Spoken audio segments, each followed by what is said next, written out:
This call is now being recorded. This call is now taking notes. So the next thing, yesterday we have understood two chapters of Lakshmi Gītam. The first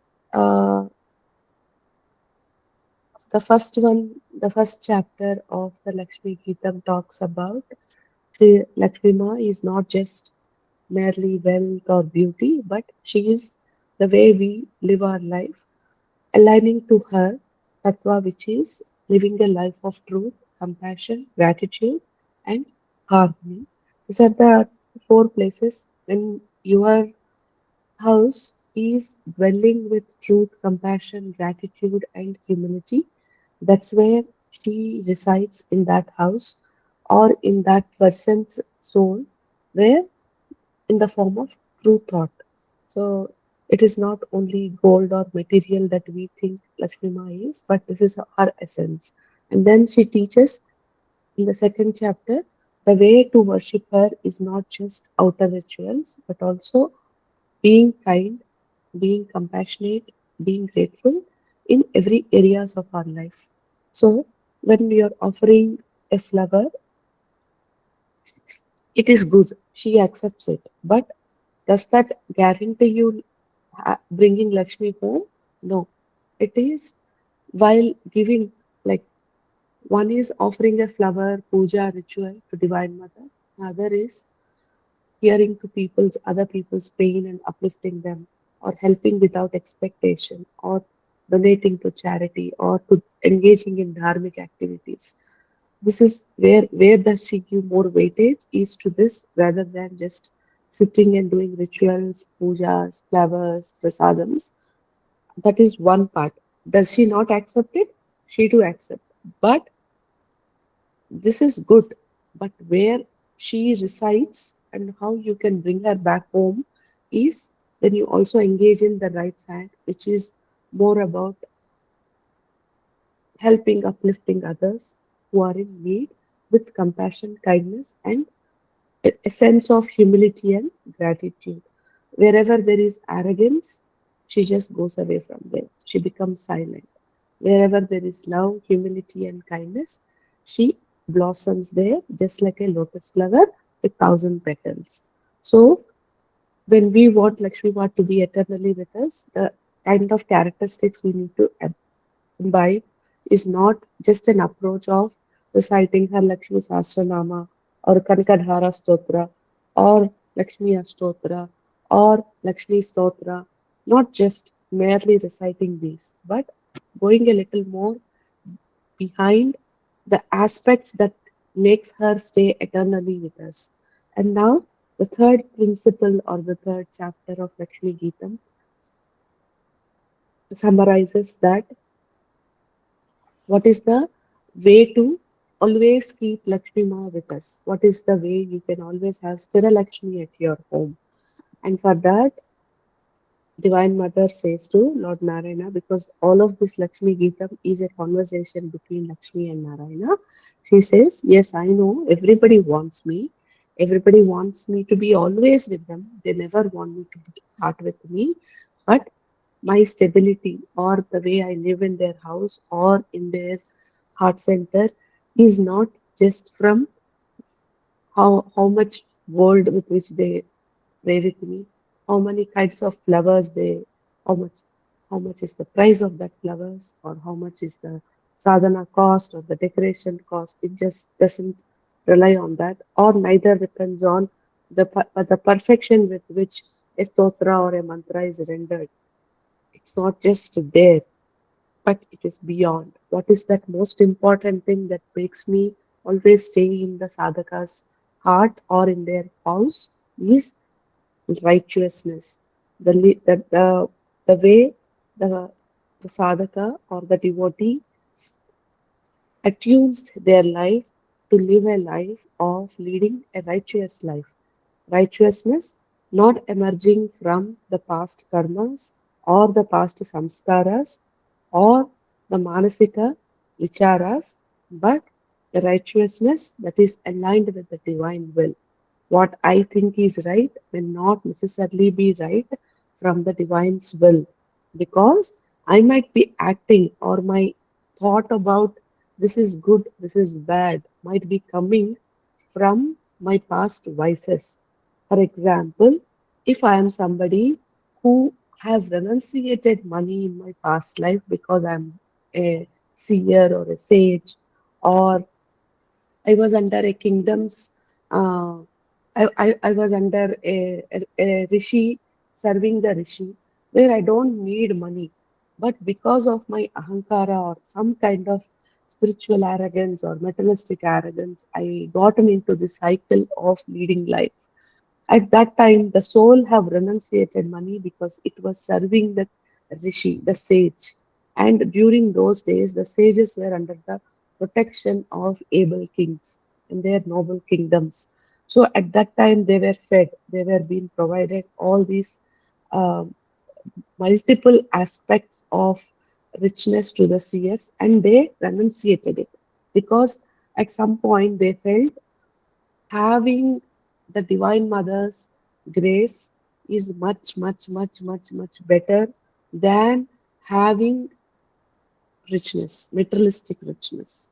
So they renunciated, they tyaginted. They have they have said, I am sacrificing this, I don't need it. But then because of certain things, the same GV is born as a human in this era. But because they have renunciated, even in this life, they think that we don't need money. We are not wanting money. And every time there is an opportunity to make money or create money or have money, I feel no, it is not good. So I have a thought in my head that money is not good, money is evil, money is wrong. At that time, the decision that I take about asking for money, is it coming from righteousness or not? You all please tell me. In your head, it feels, yeah, taking money is bad because already you have renunciated it. Another example, in the past life, you had been a pirate, or the money you have earned is coming from shame. At that time, you think money is very, very yucky. We shouldn't take money. So, for all these people, whenever, even though I am very worthy of taking that money, I have to earn it with all my hard working. Still, I hesitate to ask for my fair pay. At that time, you will thinking that okay, how much ever they give is fine. I don't need to ask. They will give me whatever it is, or feeling guilty if at all you have to ask for your fair pay. It is coming from righteousness or not? It is coming from your righteousness, because in that life you are taken it with shame. Your soul imprint has taken it to your heart that, oh, I shouldn't be demanding like this. Chichi, it is not good. So I'm only feeling guilty when I'm asking money, which I have hard worked and I have given all the deliverable. But to ask for my pay or pay rise, or to say that, Ma, can you please give me this much? I feel so guilty, shamed. Are of you relating what I'm saying? Now, this thought is coming from righteousness, or is it coming from your righteousness or divine righteousness? Your this life, you have to ask. That is why you are born, because that is coming from a bad samskara. That is negative samskara your soul has held on to, and it is taking birth and birth and birth to not say. In one life, you have been humiliated for showcasing your talents, or you have been humiliated for going freedom life. So, in that life, you have been insulted, humiliated. So, what happens? I'm sharing my talents, and somebody has humiliated me. Hey, you don't have any talent. Keep quiet. This is wrong in multiple aspects and multiple folds. So, what we think, I doubt my talent. I don't want to share it with the world. I feel I'm small. All the time I'm feeling I'm inferior. Other people know better than me. I don't know anything. Now from the decision I'm taking, I don't know anything. And on top of it, if I have a money vow that I have renunciated money, will I ever work? Will I ever come out and work for money? because I think I don't deserve. Nobody will give me any pay. Nobody will not even do anything. So during this time, the decisions that you are taking, is it coming from your vices or is it coming from divine righteousness? You understand the difference between taking decisions from your vices versus your. So the path now is to retract back. Like that life I have had this. Now I am, and this the characteristics of these people is either they hard work, and they get to the highest level of knowledge because internally they feel shallow.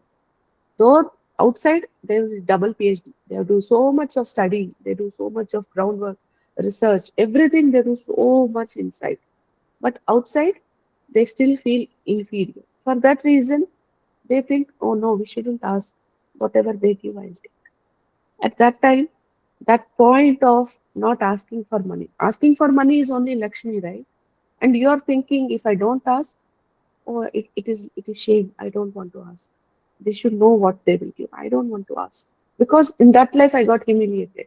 In that life I got stuck. In this life I'm acting from the same soul vow or contract. And then is this coming from divine righteousness or your righteousness? Now if somebody comes and says, why are you hesitating? Everybody asks, no, what is there? You should also ask. Then what you will say? No, no, no, I don't.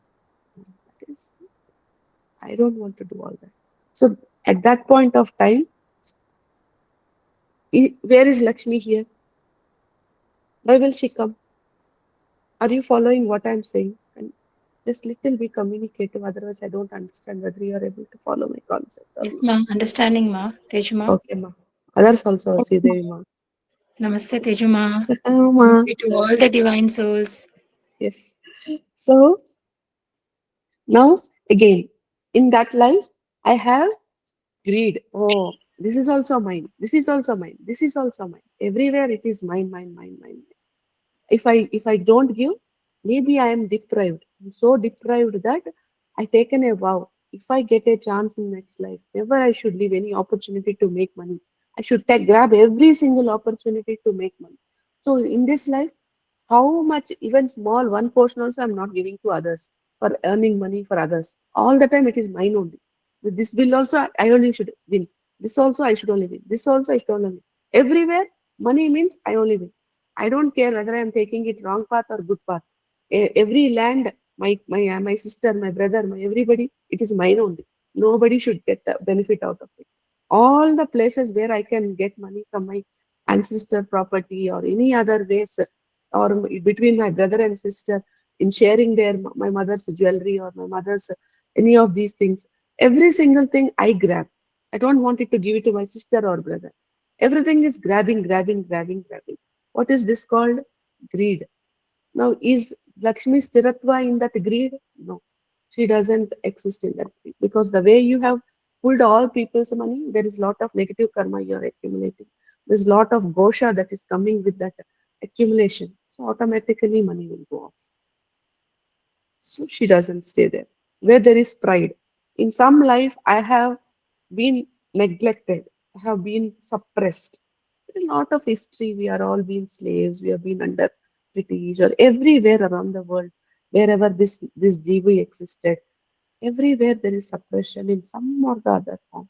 And maybe perhaps in some life, we have gone through this feelings of suppression to an extent that now I wanted to flaunt. So my pride is so high that everywhere I see anybody, lack of knowledge or lack of skill, lack of anything, I want to first correct the other person.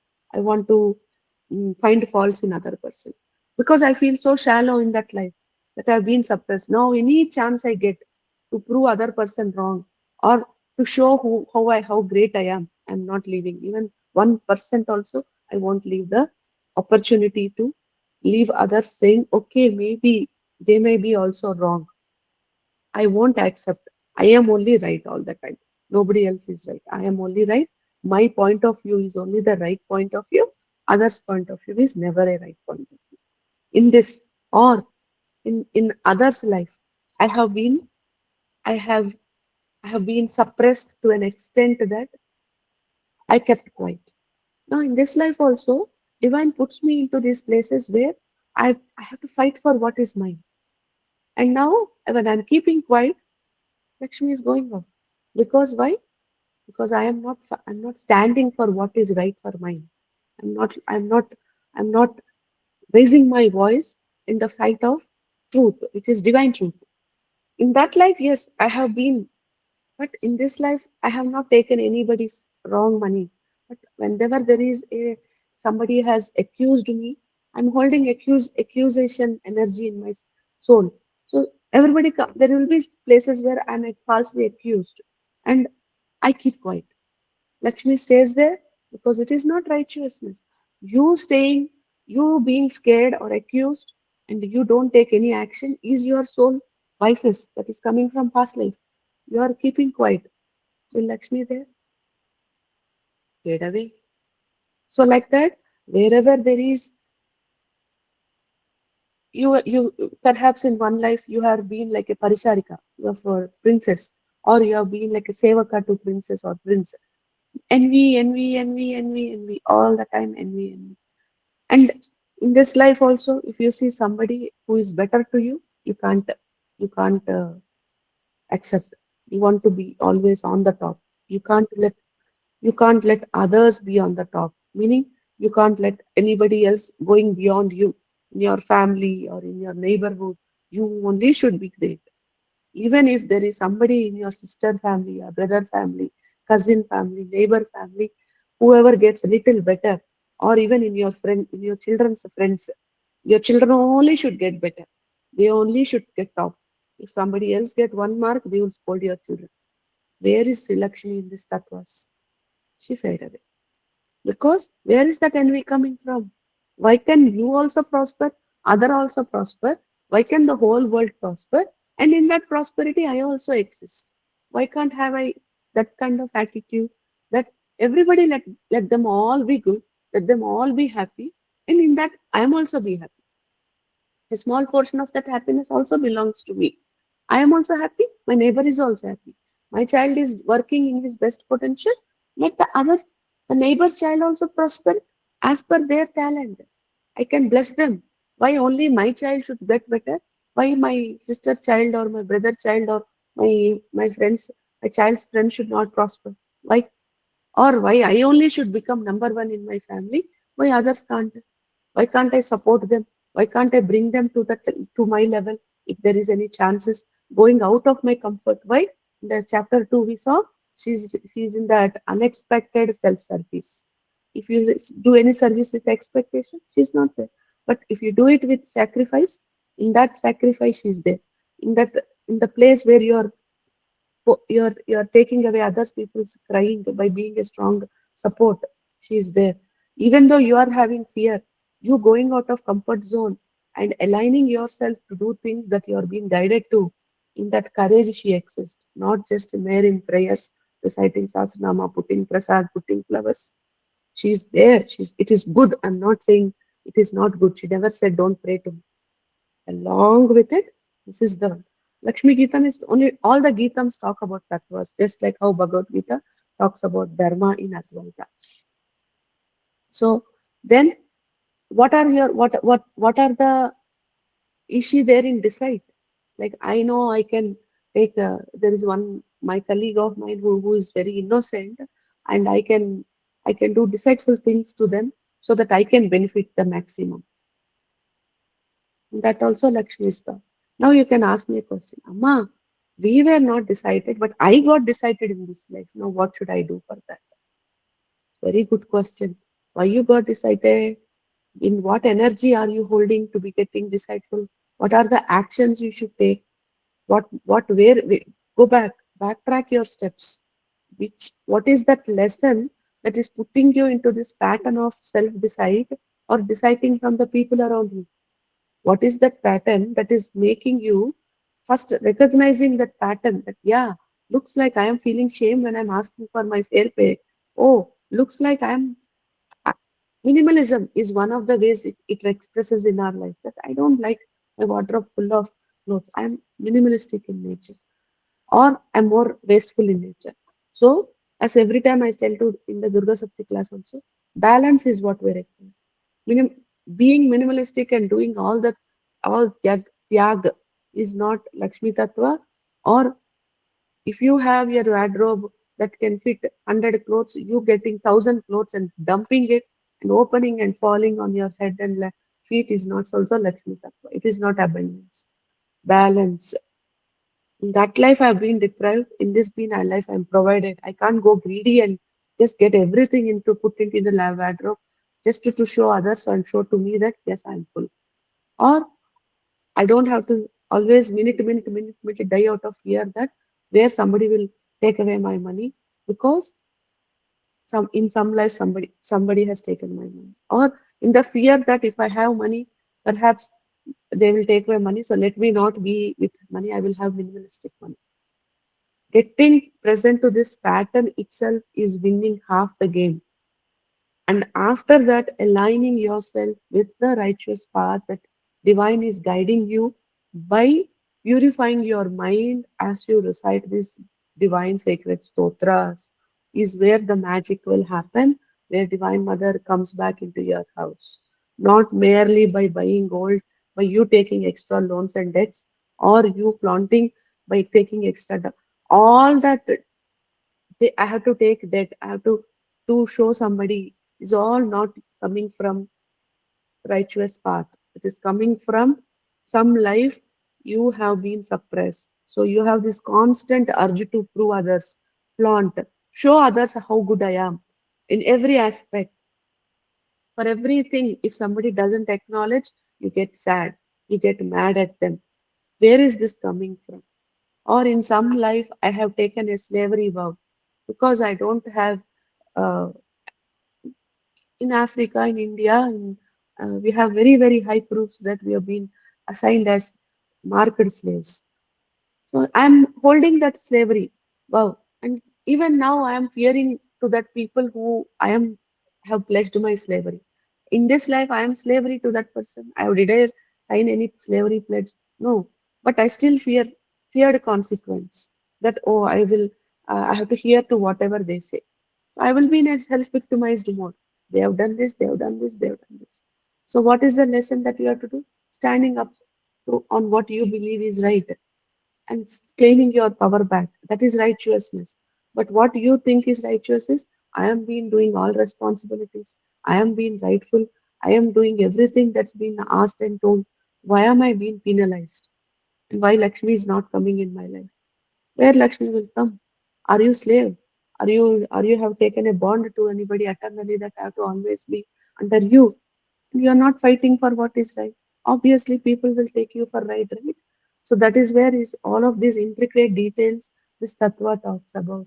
And I only dwell in people, though I have opportunity to decide because I have that compulsion to decide because in some life I got benefit. So in this life also, my manasika samskara will say, decide, it's okay. It's okay, take bribe. It's okay, take shortcut. It's okay, play office politics and let's win this. Let me be the best. And in that I get promotion, I get higher. What will happen? I get some health problem, my family will get something, or something will happen. What all I did doing all this circus will go in this one go. What for I'm doing net, where am I left with? So instead, though it is a slowing down process, when I am in the pure thought, pure intention, pure mind, and every time I'm in the mode of being grateful for what I receive. And when my hands are always eager to give in quotation in my means again. Some people have a huge urgency. The money comes, they have to donate off. They have to give off to people. They give. It is urgent. Okay, they can't control also. Without their subconscious conditioning, the money comes means in the bank, they have to give off.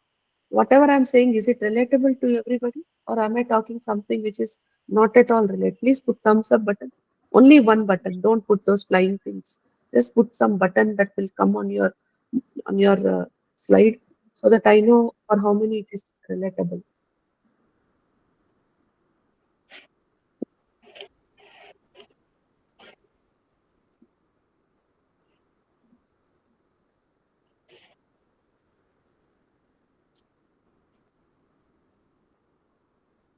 Okay.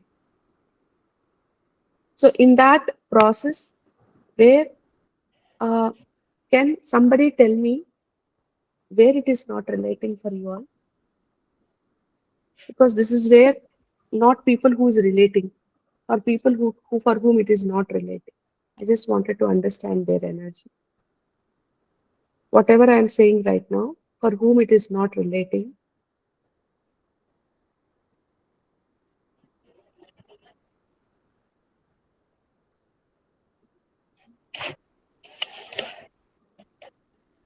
Okay. It should relate, because this is all, this is where your money whole thing is there. Where either you don't give money, or you don't take money, or you are shameful when you're giving money, or you're feeling guilty while giving money, or you will take more responsibility for what is not yours. Okay. Somewhere in your some life you have taken a vow that I will always support my parents, I'll always support my people in life. And in this life, you're always giving without anything getting back. But you have this huge urgency to give, support people unendingly. Okay. And you feel either you give or your spouse give. How does it matter? Any of you have this vow, automatically money goes on. So this is where the past samskaras, where we are to correct in this prarabdha, influences our money world and make us go. And when that is what is being mentioned in this tattva, that wherever there is greed, or there is pride, or there is envy, deceit, all of this, I don't exist. I only exist in people's mind when it is filled with pure thoughts, when my heart is filled with gratitude and my hands are eager to help others in my needs. And those who rightfully earn their money, not by bribes, not by cheating, not by deciding, not by going to take shortcuts, politics. All of this, she doesn't exist.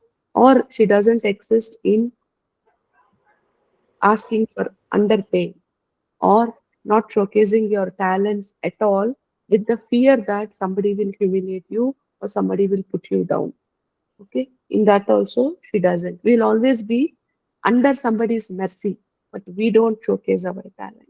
Okay, it might be true that you might be very um, you might be wealthy, but that wealth is only coming from the people who are associated, but you don't get to showcase your talent and um your voice by your expression, because in some life you felt I'm a follower, I don't have any special talents or gifts to showcase, or if I do it, I might be, it is not any comfortable and somebody might put me down.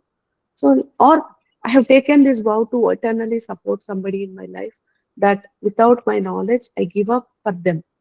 Okay, that can also happen in my vow to, in my need to support some people in my life, that souls, I end up giving too much of my thing, that I don't feel abundant in that process of supporting others. Or anyways, I'm abundant, let me dedicate my life to support others. In whichever form and way, when there is Lakshmi in your house, you're good.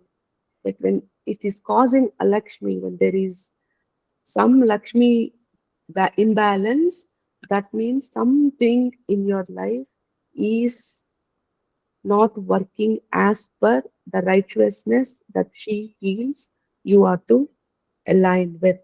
And that's where your reflection, by chanting these prayers, calming your mind, understanding those little divine guidances or messages that you get in your head or in your heart, and aligning or realigning your actions to it, will definitely help you to come back or bring her back home, and with lot of shine and light. So that is where is the tattva of the third chapter, where Divine Mother says she will never be in place where that action is sin. She always resides in her true form, in where there is pure, where there is purity, there is auspiciousity, associated with a task or intention or deed. If it is coming from a point of deceit, from a point of pride or greed or sin, she never stays there. Even though momentarily she comes, somewhere down the lane, she just leaves. So only the way for her to dwell in your home and your heart always is embracing truth, generosity, gratitude, and discarding greed, pride, shame, guilt, envy, burden, the sense of giving more than receiving. So these are the ways she exists. Then now, what is the role of devotion? What it means if I just work on this and I don't have any devotion? Bhakti marga is not there. Will she be there? For that she answers. On one of the best ways, okay, she manifests in two forms. One is as Bhakti Lakshmi, another is Jnana Lakshmi. So far what we have understand, so far we are trying to understand is about her Jnana form, which is the wisdom with which she in a human or a being exists where she stays. Now the second part or the second form is Bhakti. So without devotion, a steadfast devotion on Divine Mother, the heart becomes like dry soil. And without wisdom, the path that river have to take will lose its course. So there is no a path that the river will take. So wisdom will allow you to give that guidance on what path to take, and devotion will feed your inner energy. Where there is knowledge, without devotion, there will be pride. I have only knowledge. I don't have devotion. I don't have surrendering. Where is this devotion coming? When I cultivate the attitude of devotion, all I am left with is what all I get is a divine. I'll talk to you, Amrita, later. If there is urgency, it's fine. Otherwise, you can wait. When there is when there is no when there is no humility, that's where my pride increases, because I think I am the cause of the matter. It is not because of divine grace that I acquired this knowledge. Because of divine grace, I am in this particular role. Yes, there is effort. I'm not saying there is no your effort at all. But there are thousands of people, in fact, millions of people who put the same kind of effort that you have put, but you are in a better place. Or you have not put any effort and you are in a better place. Why? That's divine grace. Some lives you have done lot of sadhana, and that has good karma, and that good karma has manifested into things falling in the right place, the right time. That with your minimal or maximum effort, you have gotten into better places. So if we don't agree to that aspect, that at this point of time when you're working hard or when you're aspiring to get into working on your goals, if you don't accept this bhakti bhava, what you are left with is pride. That yeah, I am the cause in the matter. Where is divine coming in this? I did everything. I worked hard. Despite whatever happened, I was putting these things. So where is this? So there is no humility in that life. When there is pride, again Divine Mother goes away. And when there is only devotion, but there is no knowledge, there is only blind faith. And with the blind faith, I am being guided to take action. If I don't take, I only sit and pray, that hoping my family should change, my spouse should change, my situation should change, my life should alter, and pray. Majority of our community, Hindu community, go into this segment where they don't try to acquire knowledge that is required to understand a divine tattva, just to do mantra chanting, recitation of mantra non-stop, and in that expect things to change for them. What will grow here is blind faith will grow, but Lakshmi won't be coming back. Why? It is in that conjunction is where Lakshmi exists, where both devotion and knowledge. What for knowledge? To take divine aligned action. So devotion, with devotion comes humility, with the wisdom comes the mindset to distinguish between right and wrong. Again, in quotation, not the right and wrong you think, not you perceive, but what divine perceives. What you think is right may be wrong from the divine will. What you think is wrong may be right from the divine will. What you think is wrong, when you take action that is aligned with divine will, which is what you think is wrong, but you have to take that action. That is acting from the space of courage. And when you do that, Lakshmi comes back into your life.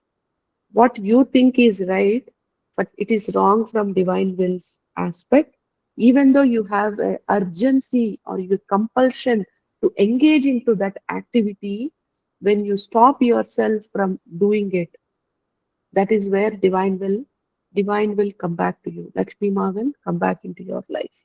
So with devotion, humility, with the wisdom, the right, the discernment, we say, the ability to do right and wrong, or the choosing ability, when both of it come together, that is in that person's life, in that person's home, where my devotion is backed with humility, my wisdom is governed by divine aligned discernment, is where I dwell, is what Divine Mother says.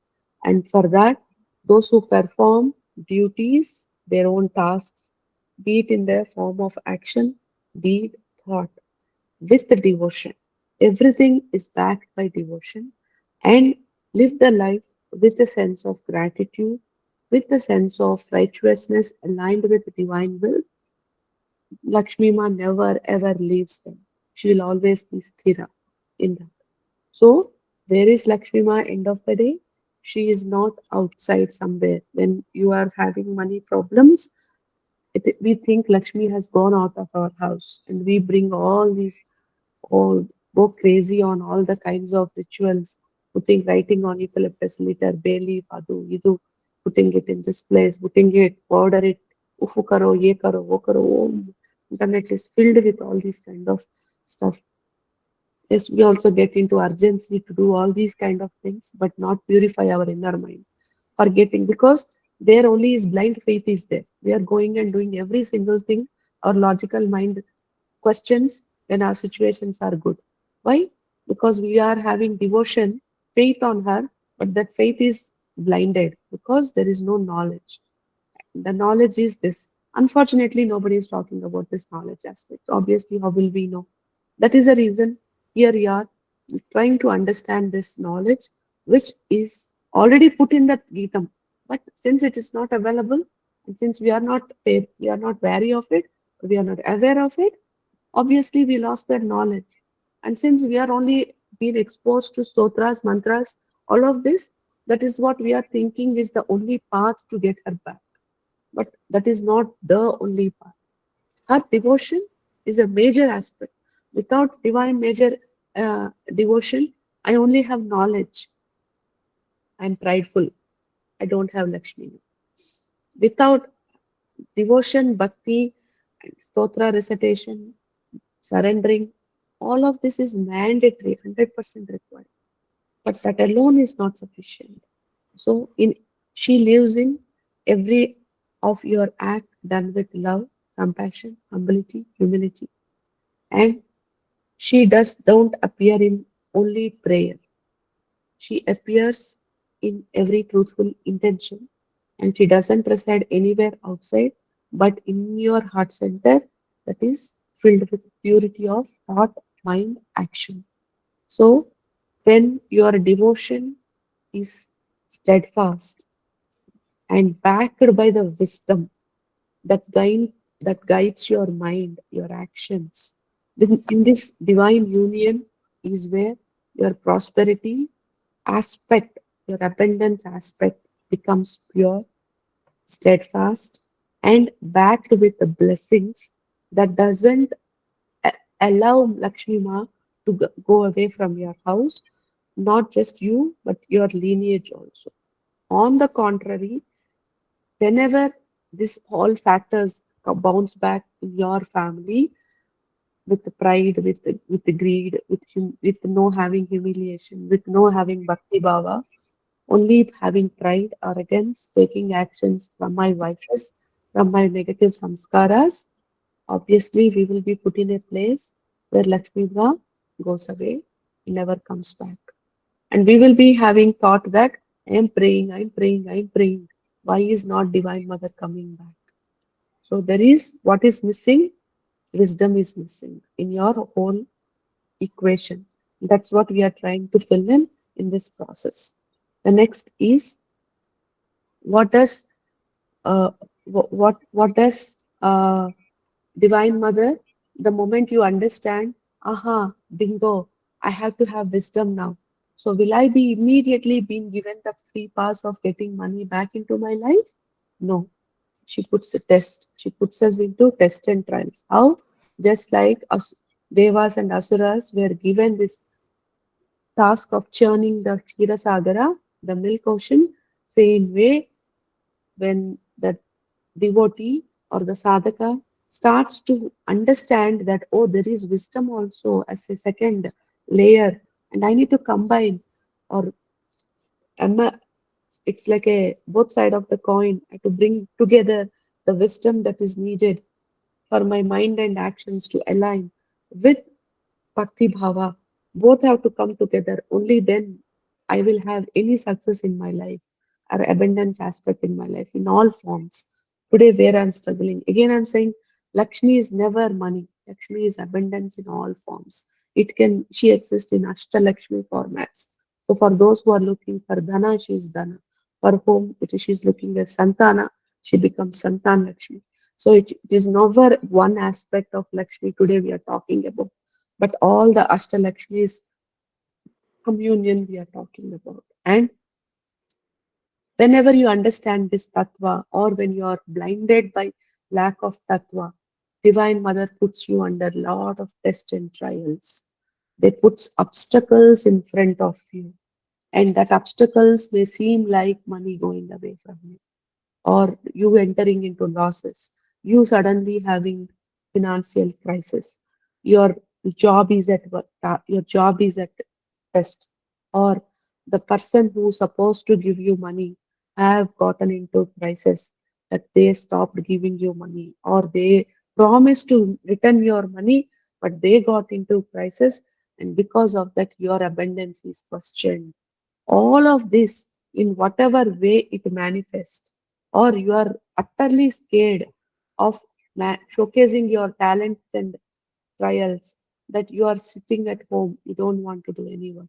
Even though there are situations which are forcing you to go out and raise your voice for high rise, high pay, or better opportunity, or better place, you are complacent with where you are, with the underground fear that with my current situation, these people are, you know, they are jailing me, they are somehow uh, compensating me. If I just go out, maybe I will lose this opportunity also. Then I will be on road. I don't want to get into that. Situations are very, very bad here. I don't want to take any risk. So get into this fear modes. All that are Divine Mother's way of putting you into tests. So you feel weak within. You forget your strength. And she comes in the form of various ways of challenges that you are forced, compelled to open your eyes and focus on what's happening to me. If some small loss happens, you will not relook into your wisdom aspect. You will not relook. You will think, okay, fine, that's my affordable loss. No problem. If things are very complacent with you, you want to open and you want. So to shake us, to open our eyes, we need something bigger. So the more ahankara, the more we have our spiritual ego or our materialistic ego, or the ego that is coming from our past samskaras, that is the shaker. So she has to shake, put a big obstacle in front of us, that we are forced to open our eyes and relook the whole aspect of money in our life, or the abundance aspect in my life. I'm forced to look for pattern. I'm forced to relook at what's happening, that is what is happening in my life. Why am I going through these situations and circumstances? Most of us do think as punishment. What wrong I did, I do. Did I recite wrongly the stotra? Did I did I do anything wrong to people? Why am I punished? Why am I'm on the rightful path, but why am I punished? Why am I taken away this aspect? What is happening? So we are into this punishment mode, but that is not, again, the tattva says it is not punishment. You may think it is as punishment, but it is Divine Mother's way of, because only with the form of challenges your inner power wakens. Only when you're shaken, you wake up and see that, try to understand the deeper truth. That is the reason of your prarabdha karmas and your birth and existence. So to get to that point when you are at complacent, after giving you short, small, spiky things to test, but still you're not catching the point, you're not catching the symbol sign, and going like one bull, go stubbornly in your own path. If it is not any affordable loss, I'm okay with it. I'll continue my journey. And living in that life of fear, in the life of guilt, in the life of shame, in the life of complacency, in the life of slavery, in the life of being suppressed, not standing for what you think is right, and so on and so forth, or always giving without asking or returning anything, or even though you are in a place of being humiliated to a large extent, still you don't want to fight for what you think is truth. All of this, she watches, gives you multiple signs. Don't do this way. Stand up, talk. There's an inner voice that keeps guiding us. We ignore. Why will divine talk to me? No, that must be my Brahma. That must be my imagination. That must be my hallucination. And we put it to rest.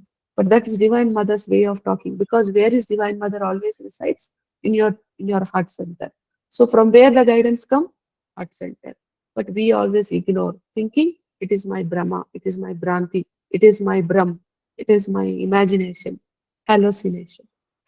So the Divine Mother's way of bringing you back to self-confidence from understanding the divine you, who is more powerful, more capable than what you give credit for about your own self.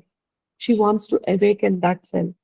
And for that, the only way is to dent your current situation, shake up yourself, and put you into this path, or put you into a guru, or put you into a place where you acquire this at the right moment. Because the bhakti is there, the knowledge has to follow. When the bhakti is there and knowledge is not there, you still go through these problems eternally. But when you do with the bhakti bhava, and you don't have a center for knowledge, that is where she puts you into such satsangs or some kinds of avenues where you get that other pod of the peak, which in union brings you back the Lakshmi that you are aspiring for. So what she says again is, the true wealth is not just in gold or materialistic possessions or comforts that you've been enjoying because of this wealth and richness or whatever that you have, but it lies in your stability, courage, and faith. And these are my real blessings, that the ability to be courageous in the face of fear, the ability to be stable in the need of fear, meaning your money is stripped away and your stability is questioned. And at that point, using Divine Mother as an anchor, using my bhakti as a big uh, uh, anchor, can I rely on Divine Mother? Can I rely and be feeling stable? Though I'm unstable, I might have lost something. I might be having the fear, how will I repay my EMIs? How will I do this? How will I do that? What will happen to my child? Today I lost this. This person is not changing. How will I have money to send my children to school? What, it goes to that level for somebody also. Even during that time, can I have that courage? Can I imbibe the sense of stability and look for confidence that is being questioned? Can I have that faith that when the mother that I have bestowed upon, the mother with for whom I have surrendered, She will never put me high and dry. The moment I learn the lesson, she will put me up, fill me up with my whole bag, or my being will be filled with that abundance that I've been craving for. So all my job is to recognize that where she resides is in my heart center, in the light of my own hand, my heart. And can I identify her within myself? I don't have to go search everywhere out, feeling inferior that they are praying with gold and diamond, and I am not able to pray.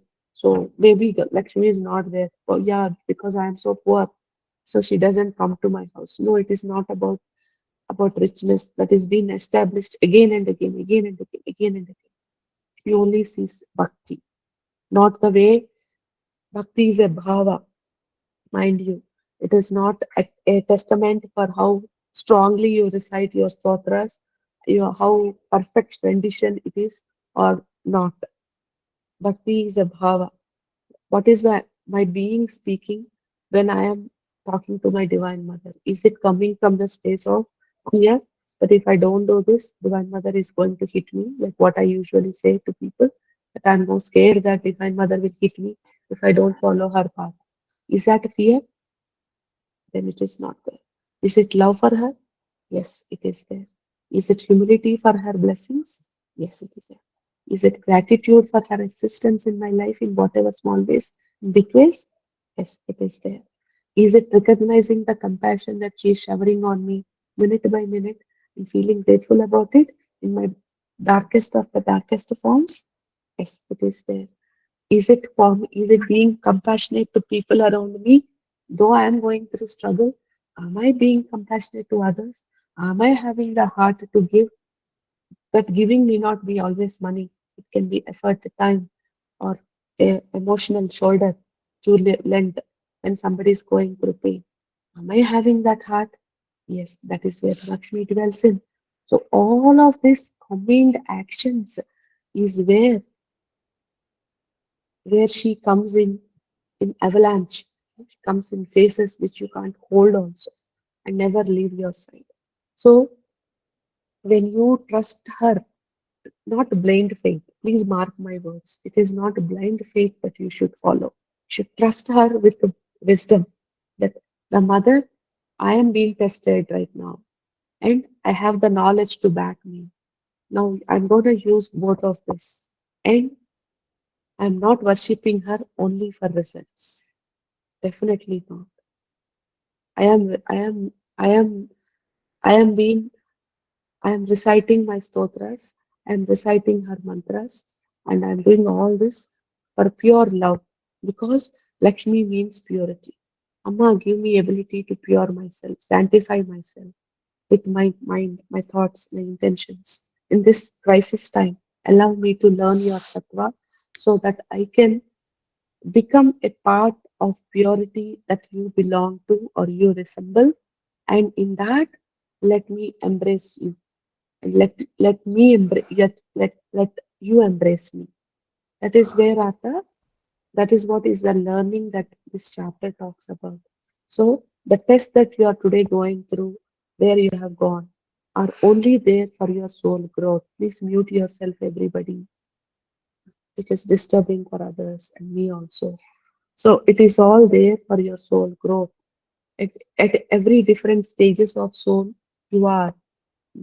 Divine has given you multiple signs, multiple, multiple aspects to wake you up, to shine your inner purity, to bring that confidence back, which is your divine self. But you have resisted, ignored, not given any importance on those signs. That is the reason today you have landed. It's, if you are already good, that is, I'm not saying to you, but this is the journey. First, divine puts you into small, small pockets of tests and trials. And when we wake up and realign ourselves with the divine will, the problems fade away. But our Maya is such an aspect that it doesn't allow us to open our mind and heart to what watch what is the test and trial the divine is giving in small form or big form, unless until the devotion on her is not there. When the Bhakti Bhava is not there, When the divine puts us into the small, small tests and trials, the ahankara will be so high that I will be trying. This path is closed. Let me try this path. Let me try this path. Let me try this path. So I go and do a lot of things, cry, weep, wallow, self-sympathy, hold her, thinking I'm holding her feet tight is praying, I pray. But with that, she watches. She puts you into path to wisdom. But then I also don't catch the sign and keep praying, the delay. The moment I earn that wisdom and with the trust, not a blind faith, when you embrace her, she comes back. That is what is this chapter talking. Difficulties that you are facing are the tools to reveal your own strength. The temporary losses that you are going through, that is where, when you work on it, your true purpose in life emerges. And all you need to do during this time is patience, slowing down, not fast. That is why I'm so against about you just thinking, I will chant this mantra for 4 lakh times, my money comes back. The struck energy, the struck money, those who owe me, or whatever that crisis I'm going through, I will come out of flying colors. It doesn't happen. Internet is clouded with lot of this kind of clickbaits that say, just do this for 1 day, 1 minute, 1 time, your life magically transforms. Just do this ritual for once, your life will transform. You also know the truth, I also know the truth. There's all pockets of positivity to hold you. But the real shifts happen not by external shifts, not by you expecting things to manifest out there. If you change your inner self, that inner self reflects your outer self. So for inner to change, I need to first get to my purity. To get to my purity, I should understand where my impure. And that's where all this tattva talks about. And the next chapter, which is the 6th chapter, is at that time of time. How should my devotion be?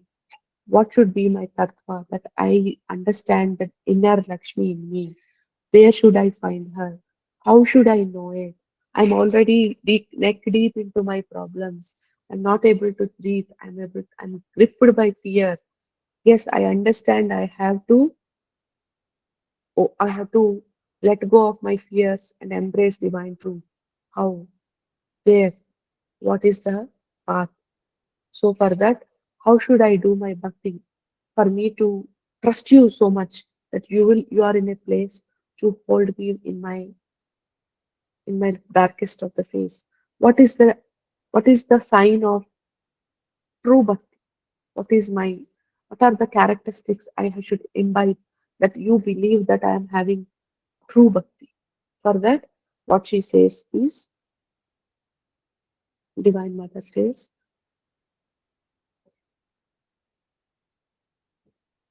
don't expect you to always be with me.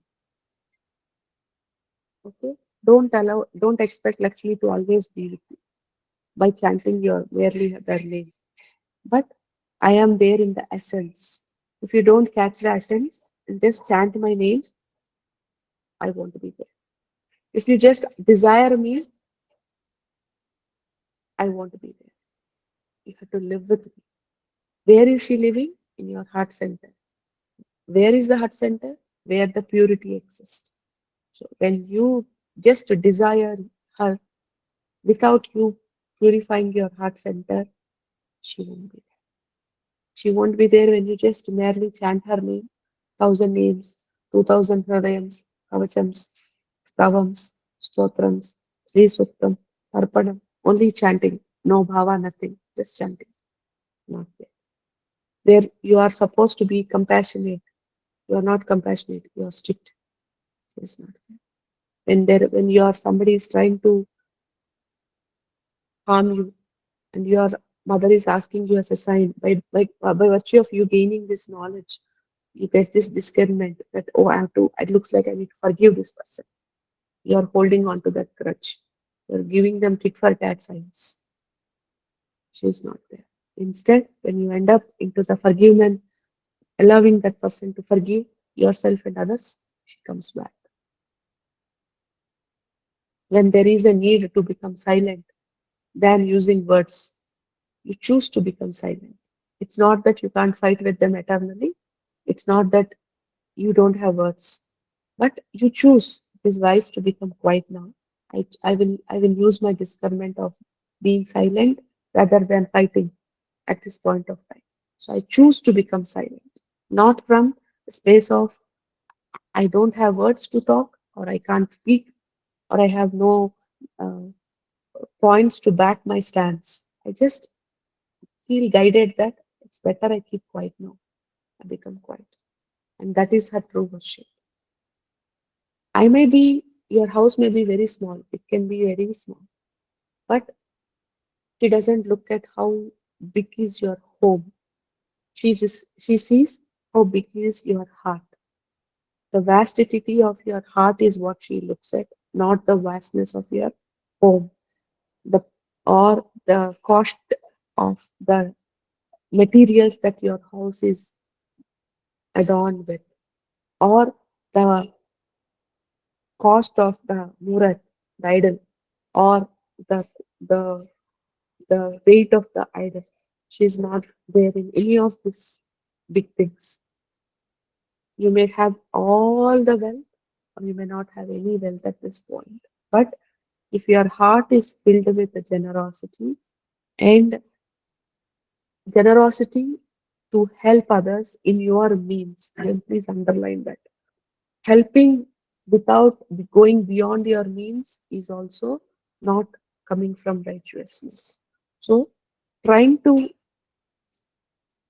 suppress or pass that or ride that wave of compulsion to be generous beyond your means, and sometimes trying to say no, sometimes trying to be quiet, sometimes trying to let things pass, sometimes to let things to let go, forgive. Again, forgiveness is not that somebody has done right. Forgiveness you are giving because when you hold on to pain, that pain amplifies with every cycle of thought or energy you give to that thought that somebody has wronged by me. The more times you ruminate on that particular thought, think again and again how you have been suppressed, victimized, or been cheated, or been put down, or wronged. The more times you repeat, the more the weight it becomes. And it always is causing sorrow to you, not happiness to you. And you deserve to be happy. So, forgiveness never means the other person has done right. Forgiveness always means you are big enough to let that go. In your right to be happy and at peace. So, with that heart, you please allow them to forgive those who wronged you. There is another spiritual way you can always allow yourself to forgive. As I say, you are here to learn life lessons. You are here to understand where I went wrong. What is that unfinished business that I am here to relearn? And in that process, divine is in her kindest form put you into those spaces like your spouse or the people who cheated upon you or betrayed upon you or the people you are working who is causing you this lack limitation in some or the other form because that soul loves you so much that they agree to act as somebody who's inducing pain to you in this life. Will you act in a way that is not paining to others in this life? No, right? I want to always act good. But that soul that is trying to act bad to you in this life loves you so much in the soul form that they are acting as bad so that you learn the lesson that you are today to learn. Without they being as bad, you can never learn that lesson. Are you getting my point? So they act bad. They wrong you. They put you into wrong places. You think I am at the victim side. I am being done this. But those are all the anchors that divine put in her way of putting you into tests and trials so that you shine bright. You come out of it with flying colors.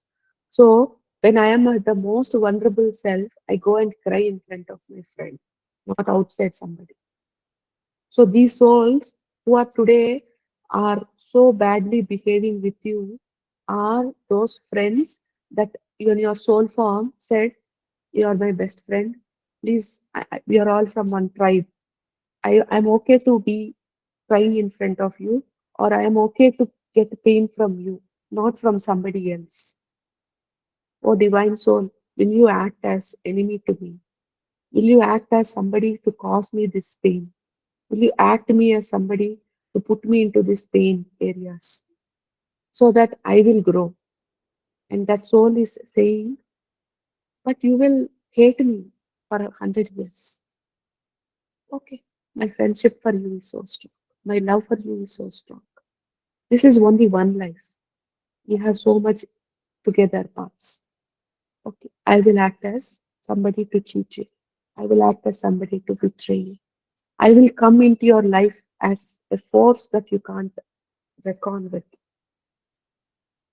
I will put you into so much pain that you will shake your life, come out of your self imposed cocoon, and turn into a butterfly.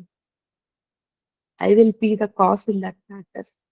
So please pardon me, but I will give you permission to hate me for this 100 years. This is the purity of heart with which those souls have entered into your life. So they were nowhere but in your own family, around you.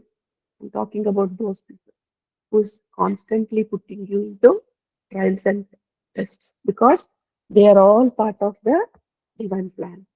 And with that attitude, it's so easy to forgive them because you will think, yeah, true. I can't forgive them for the pain they caused.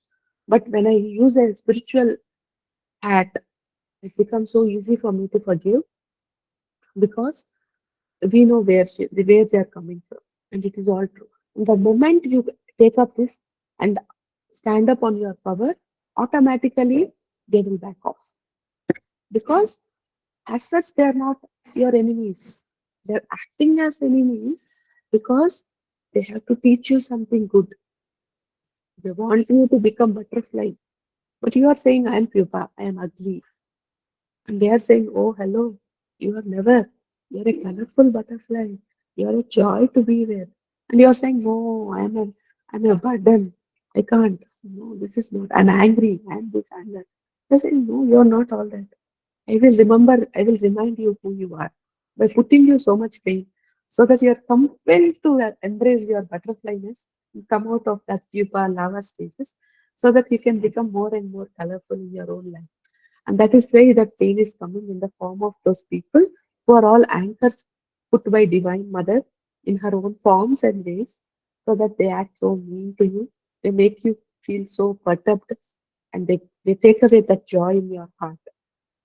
But the moment you make peace with all these people, you try to back your devotion with the jnana and try to forgive, let go, embrace, not feel inferior wherever you are, but feel proud for your existence. Slowly, slowly, Divine Mother comes back because she is not in your gold, she is not in your fortune, materialistic possessions, your status, your power, or what all you think as what your worth is, but she is the whole epitome of truth, righteousness, compassion, and humility. And of course, balance. Balance is very, very important. And wherever these four attributes stay, that's where she resides. And whoever is embodying all these four principles of her is her true devotee. And when devotee asks, the mother will move mountains, not just small, small things. So the things that are happening in your life is just because perhaps either you are not recognizing that the pain that you are going through is a test, or you are going by blind faith, or you are not having the knowledge to re-guide your life to understand her tattva and embrace these four principles, which are dharma, truth, satyam, righteousness, compassion, balance. Balance is not going up or low. Okay? So, sincerity on how well you recite, how much you sincerely pray, how many hours you pray is not the measure of her devotion. But whatever you pray, along with it, when your heart holds kindness, not pride, the wealth that you take pride is generosity, but not the what you are capable of or not what you are greed or not, but what you hold is the heart of purity, the heart to be generous, be compassionate, be courageous, looking for dharma, righteousness aligned with divine will is where she is in your Atma manifesting as Atma Lakshmi. And that is where no outer wealth can outshine the purity of that Atma Lakshmi that resides in your heart. Because she is the embodiment of inner peace, prosperity, and radiance. Without you getting to that Atma Sakshatkara, by embracing both the divinity aspects of true devotion with Stotras Bhakti and Jnana, is where you'll get that Sakshatkara. So, again, I'm repeating, the true tattva of Divine Mother is not at all in materialistic possessions or not. It is only on these two elements. Okay? And hence the last lesson talks about when I, the true devotee, embodies the principles of Lakshmi Ma, will she come back? The answer for that is people do call me with different names. I can be Dhanalakshmi when people bestow me, when that devotee of mine who embodied the aspects of true divinity that I so far spoken about and call me for wealth, I come in the form of Dhanam. And for them who is asking for nourishment, I come to them as Dhanya Lakshmi. And for those who is asking for knowledge, I come as Vidya Lakshmi. And for them who is asking for royalty or grace or richness, I come to them as Gajalakshmi. And for those who is merely bestowing upon me for moksha, I come as Moksha Lakshmi. They are all not separate forms of me. They are all reflections of the same truth, the embodiment of purity that I hold in my heart. And I don't reside anywhere outside. In the darkest of the darkest places of my devotees, I still am not gone out of their house. They think they have gone out and put outside diyas and all, but I am inside heart. And they are, the light that they have to fire is just inside of their own heart centers, and the wick and the oil that are required are these tools that I'm talking about henceforth. So whenever they ignite their inner light using these principles that I told them and understand that wealth is not outside, knowledge is that inner wealth, and devotion backed by love, from the not from the objective that if I do this, I will get this, is not what she looks at. But when the wealth is inside my inner energy, the the heart that talks about embracing the purity of myself, using knowledge as a tool, and devotion backed by love, not by compulsion that if I don't do, I won't get this, is where, when these three attain the balance, is where the mother in your heart center blossoms in the form of Moksha Lakshmi. So the Moksha Lakshmi is what? Is not you getting moksha, that I am going out, of this world. That is one way. The second meaning is moksha from the current problem that you are going through. Okay? So liberation is not just saying I'm going out of this world and uniting with the Divine Mother. Okay? But moksha is you being having that steady and balance in whatever state you are while living in this world. So when I'm born in this world, I embrace the sense of steadiness and balance. And with these two aspects, I'm leading my life. And that is where Lakshmi is always there in your heart center. So where there is peace, at midst of sorrow, at midst of during you go through the tests and trials that Divine Mother has put you into, there is liberation, there is peace. When there is contentment, there is a great trust on my Divine Mother that I am bestowing upon, that no matter what, I will not be put down. I will not be shunned. I will not be given to this kind of situations that I am fearing the most because I have faith on my Divine Mother. Even though today there are people, maybe I am neck deep in debts, but Divine Mother will pull me out the day when I integrate these four principles along with my devotion, not backed by desire to come out of this problem, but sheer love for her. And that is where I come back to you with full force, like an avalanche of abundance in all forms, and provide you with once for all moksha for this particular problem that you are trapped into this cycle of birth and death. That is also moksha, not just going out of this world and integrating with your maybe from wherever your soul has emerged from. So the moment you find this truth and sees this as the eternal truth, not what you so far have understood away, but this is my true essence of Lakshmi, and this is not a temporary phase, but this is where I have to live. And every day be grateful for all those little blessings that come your way, because that's a sign that Divine Mother is acknowledging your devotion. My Divine Mother is acknowledging your purity or your efforts towards self purity. And be grateful for those small, small packets of blessings that you receive. Meaning, when you are neck deep in debt, your person who is in debt is not demanding it. Or when you are in neck deep of things that people are bestowing you, you find some courage in your heart to be quiet. You choose to be silent, not going into the self-talk that's because of these people I've taken money and now look what where I am.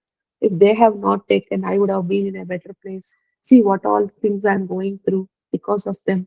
You are going this pain because of them, because you have some unfinished business with these people, and that person for which you have taken the money is coming as a path to show you way for this whole scenario to reenact, so that you complete this unfinished business with these people that you are calling as somebody who is insulting you day in day out. So that is how the divine plan works. And when you are not understanding this true essence and always seek temporary resolutions, it is nowhere she can be steadfast with you. So being grateful for those little pockets of blessings coming your way and being at peace with even in the times of turbulence, even in the times of pain, and when your boat is so rocked that you don't feel safe or stable, feeling that sense of stability with utter trust on Divine Mother. These are the most important essence which brings you into the state of moksha, moksha Lakshmi. And in that phase, your pride has completely faded away. And what remains is purity in the sense of gratitude for all those experiences Divine Mother has put you into, but at the same time, holding you wherever it is required, wherever she knows that you can't anymore take this. She somehow comes in the form of friends, in the form of some way to hold you in the form of a physical aid or a emotional aid. Somebody is telling you to be strong, or somebody is giving you words of encouragement. In all forms, she comes, helps you, and helps you walk that path with lot of love, lot of giving, that you should come out of this concern and embrace your true shiny self. And when you understand this heart of gold, of that pure heart of the Divine Mother, that is where your every being soaks in sense of gratitude that, oh ma, how much my mother loves me. I am thinking that she's hating me because I'm being put under this test and trials. I'm not going to, I am not able to face this life anymore. But there is so much that I missed out also to understand her tattva, and I'm searching at the wrong place and trying to say, come back to me. If she is in Hyderabad, why will she come when you are in Delhi and asking for her to come in Delhi? You have to go back to Hyderabad. So you have to go and find her where she is. Where she is, nowhere but in your heart center. And she presents herself in the most purity form when you become pure. So that is where is this whole tattva talking about, not running away, not enduring it, not hiding, but it is not wallowing in self sympathy, not taking the cigarette or uh, uh, what do you call that, alcohol or drugs, or in the form of escapism, or avoiding the topic altogether, not to surface it, is not liberation. Uh, Always putting other people in blame because of others, my life is like this, is not liberation. Or you acting from sense of pride, envy, I know everything, my perception is right, other perception is always wrong, doesn't aid. Or what you standing for what is not truth, okay, you standing for what you think is right, is not. But I'm not saying you would have not tried, but your pride coming from blaming again. But again, after every conversation you make, is your heart center expanding or it is contracting? Is where is the sign whether you're acting from the space of divine will or from your own vices. When even though there is some discomfort, there's a kind of peace that settles in when you take that action. That is coming from divine will. But when you take some action and you feel so congested, choked, unsettled, pain at your heart, something is not right, that means it's not aligned yet.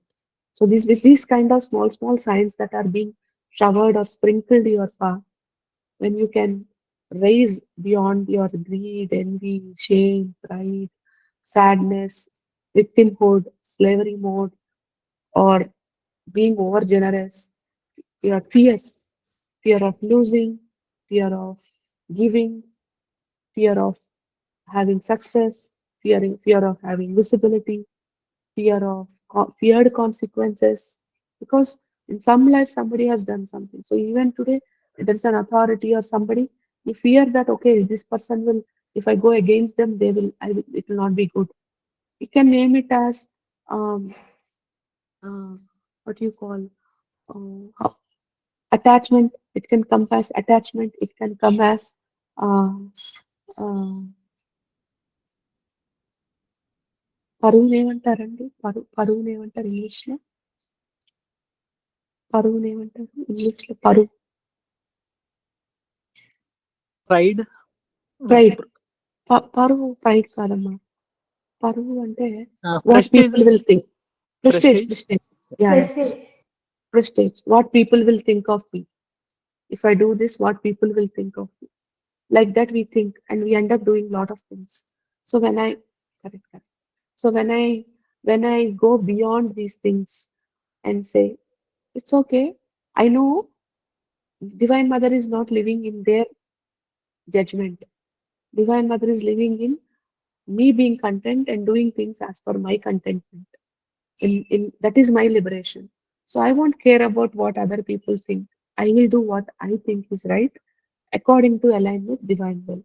So that is where divine dwells. So as I am being constantly tuned myself into these states, embracing wealth, knowledge, devotion, all as the only and only path that will help me.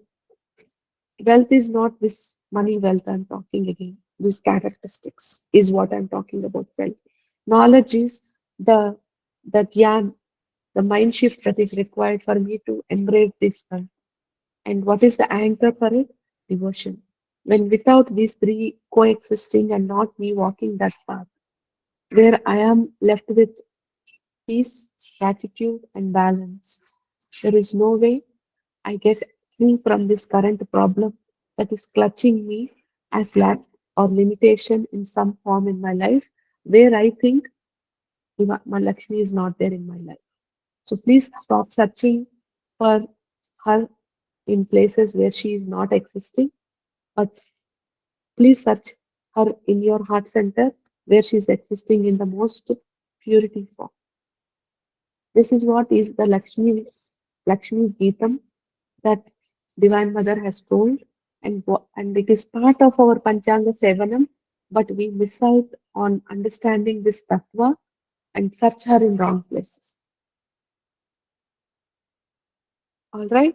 So what I want you to do for the next 5 to 10 minutes is, what is your reflection? You understood so many things today.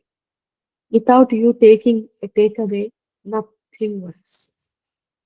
So first I want you to write some 5 key takeaways that you want to imbibe in your life after understanding all this. And then some 2-3 people share, so that that becomes like a testament that you have got this tattva, you have grounded in these principles. Without you learning, you just hear, this will become one more pravachan. What thing will enter into your head? You won't do anything after this. So what is that it requires for you to bring that purity in your heart? So you learned the 7 lessons. Okay, yes, be kind. How? Just don't tell theory. Write it in action form. During the times my mother-in-law is harsh with me, I will choose to be kind, is what is an action statement. I will be kind is theory. I will never be kind. Okay? During the times when I have fear that how will I repay my loans, I will trust a Divine Mother to show me a way, and I will work on it. During the times I am clouded by this fear of incapacity, of not having any talent, I am going beyond it. Okay?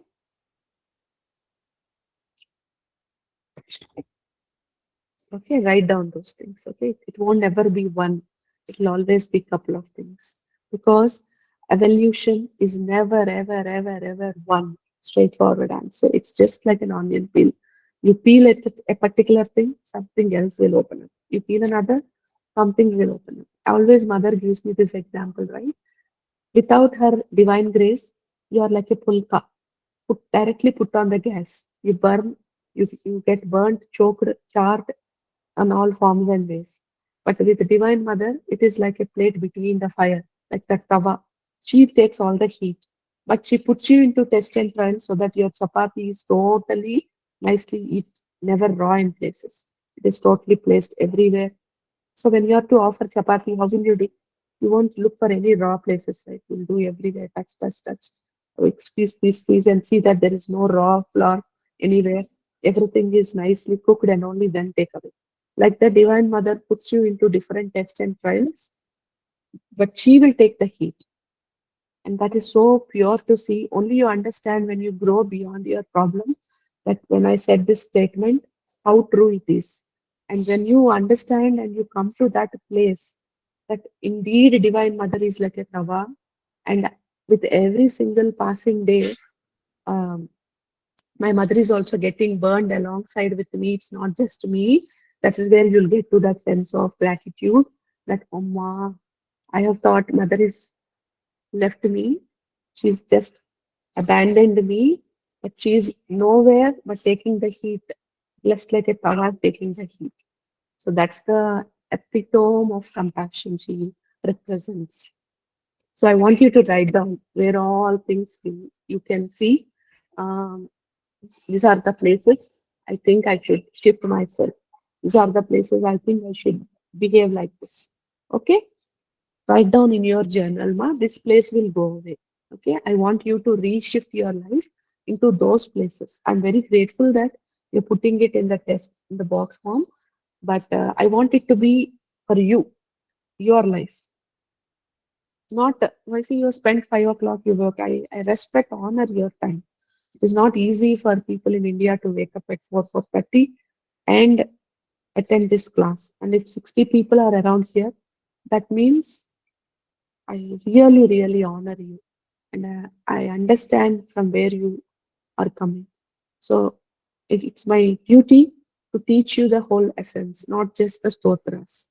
For that, I'm saying, kindly write down in your journaling book, in your notebook where you can every day look back. It is totally shifted, isn't it, Ritika? So cute.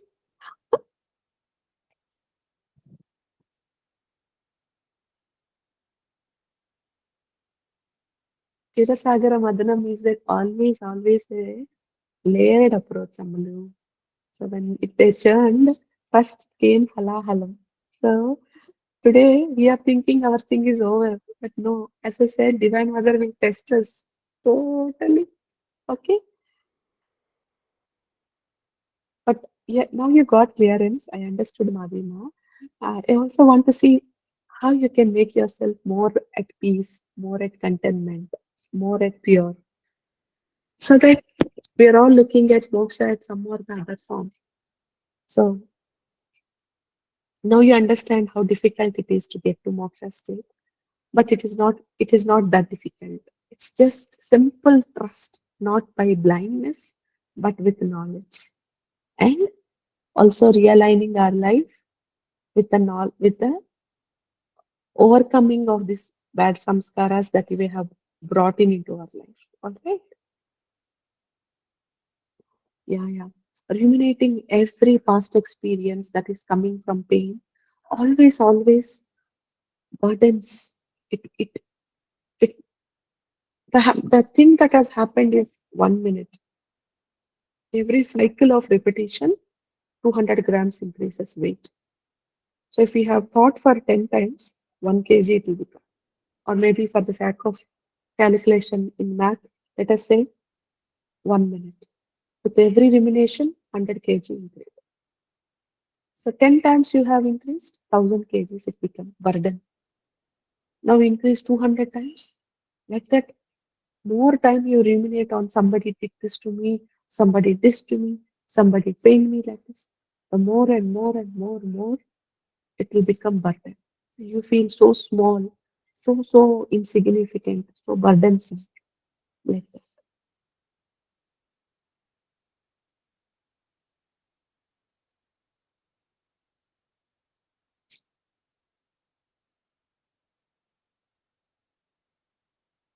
Yeah, that is where devotion comes, Amma.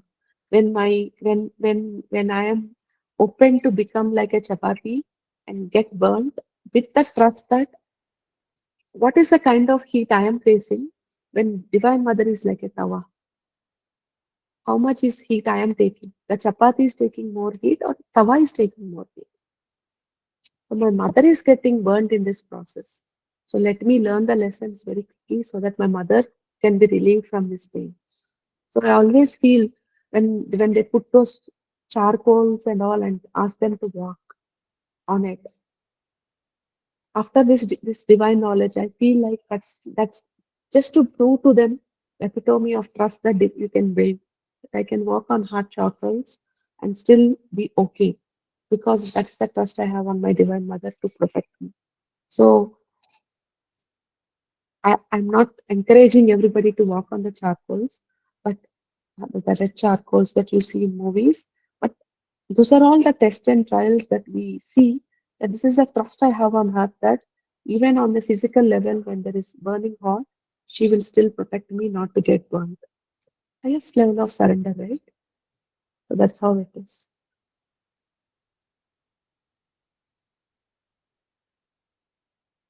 Correct, ma. Madhuri Latamma. All right then, everybody, can you just 3 to 4 people talk about what did you learn in this in this tattva so that it becomes grounded for all of you? What did you learn, and how does that bring it into your purity of heart? Is it? Somebody speak, no? I spoke for so long. You have speaker, you have no unmute. Just speak. ఎక్కడ మా తెలుగు పిల్లలు గమ్మునే ఉండరు వాళ్ళు. చెప్పండి అమ్మా, హ్యాపీగా మార్చేస్తాము. Let us hear from new people. Veena Venugopal. Please. Srimatre Namama. Srimatre Namama. So what I have realized is that life will have its challenges in whatever phase. But yeah, trusting Mother is trusting that you have the strength in you to go through all this and still be seeing things in the right light. That is trusting Mother. It might not seem easy. It might be, like walking on thorns, or there might be pain, but trusting, yes, that love is not to be sought from outside, but it's inside you. Perfect. So what you're saying is abundance of love. Yeah. So that's how it is come. So when we always search love outside, but we don't know how much love we have inside us. And when I say, I don't have to expect. See, I come from a space that I'm seeking love. But Divine Mother says, oh, beautiful little one, you are somebody who is an epitome of love herself. For somebody who's filled with love, what we can give you love? So she will put you into places where people are demanding love from you, but you are not, you're feeling empty. So Divine Mother is saying, I am here as a source of life to you. Take love from me and spread it. Now you are thinking I am the one who is giving all this love by me. But now if you see a bigger reference, that this is who I am, the shining light, and that light is acting through you and putting it in different colors and forms. How beautiful that is. You are become a prism of love. The other day I was talking to one more person. He gave me this example. So that is the beauty of Divine Mother, right? So one person said, these are real instances I'm talking, okay? Because when I speak with people and when I consult Divine Mother and ask them, what should I talk to them? She gives such beautiful examples that in my wakeful state, I can't give that examples. So for one person, she said, you are like a, I don't know to tell that in English, Kanakambra flower, okay? Whatever that Kanakambra flower means. What does Kanakambra flower in English means? Kanakambra. I think that orange flower that Yeah. Okay, that orange flower that is in between the flowers. Okay, it is a flower which is not okay. What is this flower? Chrysanthemum. Cassandra, it's called Cassandra. It must be having It's called some fire Hindi glow. names. Yeah.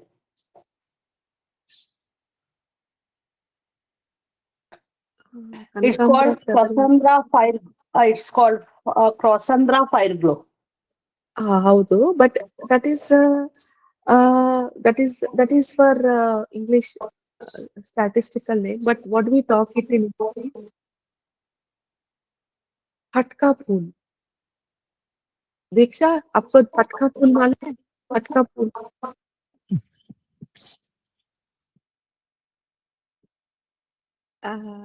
नहीं तो और एक भी है इधर हिंदी लोग. It's more common in South India. It's only South Indian food, right? yes, rain and not That's what I But in have. Hindi, it is called as a Priyadarshya. I think it is Priyadarshan? Genda Phool. Genda Phool. Priyadarshya in Hindi. Priyadarsha, correct ma? Priyadarsha, correct. Yeah. I think it is Diksha, Genda Phool. Gende का फूल Genda बोलते pool हैं is शायद. paper flowers. Okay. Genda Oh, flower is okay, that okay. yellow flower, right? Okay, वो photo वैसा लगा ना मुझे. गेंदा फूल नहीं है. ये इसको बोलते हैं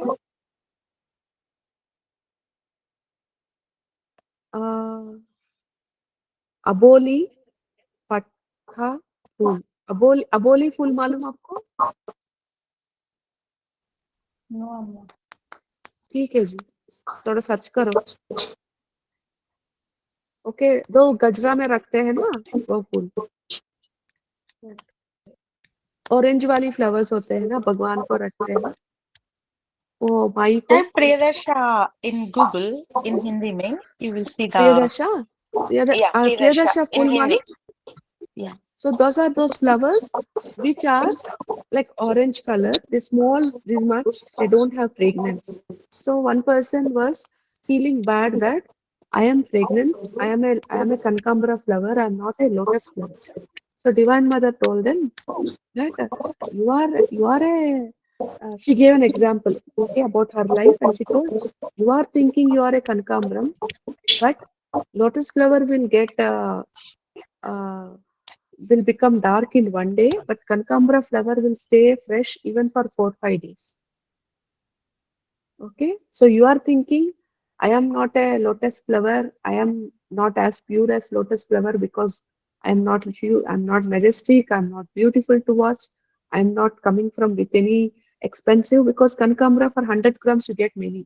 Lotus one flower only is expensive. So एक तो minimally 10-15 तो 50 तो रहता है ना. So we feel lotus is grand fool. Kankambra is nothing like that. It will come even with one sprouting also. It will come off on any land. So I am very cheap. I am not any great. Then Divine Mother says, at midst of lilies, which gives lot of fragrance, at midst of roses, which gives lot of fragrance, what is that one pillar flowers that can keep so that the whole look transforms? It was those orange color flowers, and they stays for long time. Now you are crying that you are not lotus, but I am feeling great that with those Kanakambra, I elevate my look. Now, tell me where from this wrong is coming? You don't know my view. You yourself decided that you are Kanakambra, so you are low. And you are telling I am low. But to me, Kanakambra flower elevates my whole look. It doesn't fade away in one day. You put water or not, it is resilient. It stays fresh. It doesn't require a lot of moisture. Even in that small AC environment or with the moisture that comes from outer flowers, it stays bindas cool. I adore you for what you are, little one. Like that she says. Now see how Mother perceives us and how we perceive ourselves. I'm always in this rush to, I am a Kanakambra, I want to become lotus. I want to become jasmine. Why? In my quest to become like more serving to Mother. Perhaps I want to be more flavorful. I want to serve more my people. Lilies are chrysanthemums are very, very colorful. They're fragrant. I want to be more fragrant. I want to be more. But Divine Mother says, you are so beautiful in your own way. Oh child, what are you talking about? Embrace your Kankambra self. She told like that with one person I spoke with a couple of days ago. I also got shocked. In my wakeful state, I won't give such examples. I'm not so, no, it's not possible. Second is, she told one person, I am feeling so empty inside. Why? I am giving love. I'm giving love. People are demanding from my family. All the time asking love. Then she said, you are a prison child. I am the light from where you are channeling that light. Why did you think you are only the light? Take light from me. Then you become a prism to give rainbow of colors to people in your life. Why one shade of love? Give all forms of love to them. Let them soak in love. And that's what you are capable of. Not everybody can become a prism. You are forgetting that you are a prism. And thinking, I am to give light. I am to give love. I have nobody to give love. Yes, you are nobody to give love because you are not rainbow. Can anybody give love to rainbow? No, right? In rainbow, where colors will come? Rainbow is a manifestation of light being put on a pure source. So you are that pure source. That is the reason we are asking you to give light in the form of rainbow. But you are thinking, I want something. All the relations are cut off. All you're isolated. You've been put under this condition. Why? so that you will turn towards me.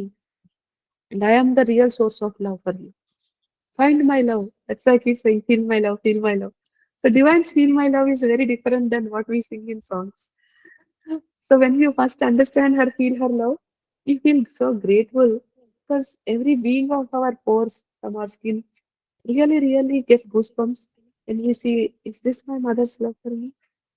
And in another case, when Divine Mother told, even just to me only, that, child, don't cry, your tears are so precious to me. In those moments of anguish, when nobody cares for our tears, when we hear that line from our mother, even now if I say I'll cry, of course. So our love, our conversations with Divine, the more we get, the more we cry, okay? So that is a part and parcel of my life. So we will always keep crying about her love. Like, oh my God, she has put me on such a pedestal that she feels my one teardrop is also so precious. Am I that worthy? Oh no, I am not. I'm thinking I'm so downtrodden. I am not. I am not enough. I am not capable. I'm not so good. By listening to what people in my life told me so far, but is Divine Mother thinking that my little one drop of small teardrop is so precious for her? As repeatedly she's telling me that, Ammo, I have to honor my mother, right? I have to become strong for her. For my mother, I will stop crying. We'll think like that, no, for somebody who keeps crying for small things when somebody hurts us like that. So that time when we hear these words from Divine Mother, what we will think? We'll derive strength, not for me, but for my mother, who's saying, become strong for me. So that are the small shifts that Divine brings when you really bring devotion and the knowledge together. And I am I am standing example that I don't know what other people tell when they tell, they feel and tell, or they have these experiences and tell. But I do have these experiences day in, day out, and I'm saying so. So there is an ounce of truth in what I'm doing. So kindly believe what I'm saying is not just like one class, nothing. You feel that Divine Mother's love. You don't need anybody's love. You hear Divine Mother's voice. You don't want anybody's voice. You don't care only. I don't want any friends in my life. I don't need, not required. So now your life has become isolated or you're put into such pedestal places where all your best friends walked away. If at all, some of you, it is true. Otherwise, I won't talk this line. You might be sobbing, but yeah, all my people went away. So all people thought were mine. Today are not, they moved away. Why? Because Divine Mother says that's all toxic today. They are toxic, but yeah, just leave this. That's not worth of your energy. Focus energy on me. Find what is true love and fill your heart with that love. And in that way, do things aligned with your love. But again, it is not about being guilt mode and say, I am bad, I am bad, I am bad. People have gone because I am bad. Diksha Sharma, that is for you in specific. All the time self-blaming, Bachi. All the time self-blaming. Okay. Spiritual evolution is not self-blame. It is not double equal to self-blame. I love you. Bangar Bachi. Life become awesome, you see. Divine Mother blessed you. Nothing, no hardships will stop you, okay? You're such a small child. You have lot great future. Love you. So don't blame in front of me. Enough of blaming. Whole world can blame you for what you are. You can't blame in front of me. Don't blame yourself for what your life has gotten into because of whatever that is. Okay? Let us wait for what Divine Mother has to show path in this path. And one thing is clear. Marriage, no marriage. Manifestations can happen. Pain can come from different forms. If that is not to be, that is not to be. The path is still there only. There's no point in clinging to that. There is no point in holding on to that pain or telling it is all me. Because of me, things have happened like this. Yes, Amma Manju, please tell. We are all eager to listen to your story. Good morning, Ma. Yes. Actually, can I talk in Telugu, please? Please. I will somebody translate also. Yeah. ఒక రోజున వెంకటేశ్వర స్వామి దగ్గర గడప ఉండేది కదా. గడపకి మధ్యన conversation. ఒక రోజు గడప నిద్రపోకుండా అలాగే కూర్చొని ఆలోచిస్తూ ఉంటే వెంకటేశ్వర స్వామి అన్నారు, ఏంటి నిద్రపోవట్లేదు అని అడిగారు గడపని. గడప అంటారు, స్వామివారు వచ్చిన వాళ్ళందరూ మీకు దండం పెడుతున్నారు కానీ నన్ను తొక్కుతున్నారు ఎందుకండి అని అడిగింది గడప. అంటే వెంకటేశ్వర స్వామి చెప్తారు, నేను ఎన్నో దెబ్బలు తిని రాయిని కాస్త శిల్పంగా మారాను, అందుకని చెప్పి నన్ను అందరు పూజిస్తున్నారు, కానీ నీకు ఎక్కువ బాధపడలేదు, అందుకని చెప్పి నువ్వు గడపగానే మిగిలిపోయావు, నన్ను అందరు పూజిస్తున్నారు. దీనివల్ల మనం తెలుసుకోవాల్సిన నీతి ఏంటి అంటే, ఎన్నో దెబ్బలు తగిలితే గాని మనము కాస్త శిల్పం అవ్వలేదు. అది నేను చెప్పదలుచుకున్నాను. సో మనము ఎవరిని పూజించినా ఏం చేసినా కానీ సిన్సియారిటీ, గ్రాటిట్యూడ్, సరెండరెన్స్ ఉంటే తప్ప మనము వేరే వాళ్ళకి, ఎందుకంటే స్పిరిచువాలిటీలో ఉండే వాళ్ళకి, డే టు డే లైఫ్ లో ఉండే వాళ్ళకి మధ్యన చాలా డిఫరెన్స్ ఉండిద్ది. మనం ఏమన్నా మాట్లాడుకున్నాం అనుకో, ఏంటి వీళ్ళు ఎలా మాట్లాడుతున్నారు, వీళ్ళకి పిచ్చా అనుకుంటారు.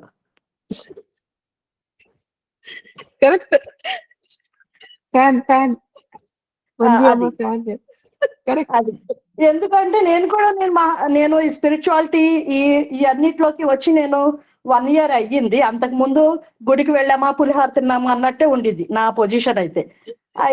1 year నుంచి నాకు ఎందుకో తెలీదు, ఇలాగా ఒక రోజున ఏదో పుష్ వచ్చినట్టుగా నాకు అలా కనిపించింది. సో నేను అప్పటి నుంచి నాకు ఏం తెలీదు. సో వన్ డే నేను కూర్చొని వింటూ ఉంటే టీవీలో ఏదో వచ్చింది, యూట్యూబ్ లో. సో లలిత ఒక ఆవిడ అన్నారు, గుడికి వెళ్ళాను, దసరా స్టార్టింగ్ అది. అయితే ఒక ఆవిడ అన్నారు, why can't you start with Lalitha సహస్రనామాలు అన్నారు. అంటే ఏంటి అన్నాను నేను. అంటే సెర్చ్ అయ్యి యూట్యూబ్ లో దొరికిద్ది అన్నారు. చాలా ట్రై చేశాను, నా వల్ల కాలేదు. ఒక రోజున సంకల్పం లాగా చేసుకొని నేను లలిత సహస్రనామాలు చదవాలనుకుంటానమ్మా, గివ్ మీ ద స్ట్రెంత్ అని అడిగాను. ఆ రోజు స్టార్ట్ చేసింది. రీసెంట్ గా ఒక ఇన్సిడెంట్ మూలాన కొంతకాలం బ్రేక్ ఇచ్చాను ఆ లలిత సహస్రనామాలకి. మళ్ళీ అగైన్ స్టార్ట్ చేద్దామని ఇప్పుడు ట్రై చేస్తున్నా, కానీ నాకు ఆ కాన్సన్ట్రేషన్ ఉండట్లేదు అనమాట. సో అలాగా ఇంకా ఇప్పుడు నాకు మొత్తం స్పిరిచువాలిటీ మీద ఒక గ్రిప్ వచ్చింది, ఏం జరుగుతుంది ఏంటి అనేది బేసికల్ గా. అందుకే మా హస్బెండ్ తో చెప్పాను అనుకో, బ్రాహ్మిన్స్ కూడా చేరే అంత అన్ని పూజలు చేస్తున్నావు నువ్వు, నీకు పిచ్చా, ఇవన్నీ కాదు అంటే, సరే నీ ప్రపంచం నీది, నా ప్రపంచం నాది, రెండింటికి మధ్యన ఒక బ్రిడ్జ్ ఉండిద్ది, so you don't cross that line అని చెప్పి మేము అలాగున్నాం అనమాట. ఆసంగా చెప్పారమ్మా, చాలా చాలా. ఇగో ఎవరున్నారా, విజయం ఎక్కడుంది, ఎక్కడ? ఓ విజయమ్మ, వేర్ ఆర్ యూ? ఓ విజయమ్మ, నిన్న మీరు ఆ స్టెప్ చేయడంగానే ఈ రోజు ఒక ఆణిముత్యాలు లాంటి వర్డ్స్ తో మాట్లాడిచ్చారు. నేనే కాదు, ఇంకోరు కూడా అవే మాటలు మాట్లాడుతున్నారు. ఎందుకంటే వీళ్ళందరికీ కూడా కొంతమందికి అనిపించింది అనమాట, ఎందుకు వీళ్ళు ఇలా మాట్లాడుతున్నారు, వీళ్ళ తేడానా అనుకొని. బట్ ఆ ఎసెన్స్ ని కనుక మనం ఒక్కసారి టేస్ట్ చేసామనుకో, we can't forget all these things.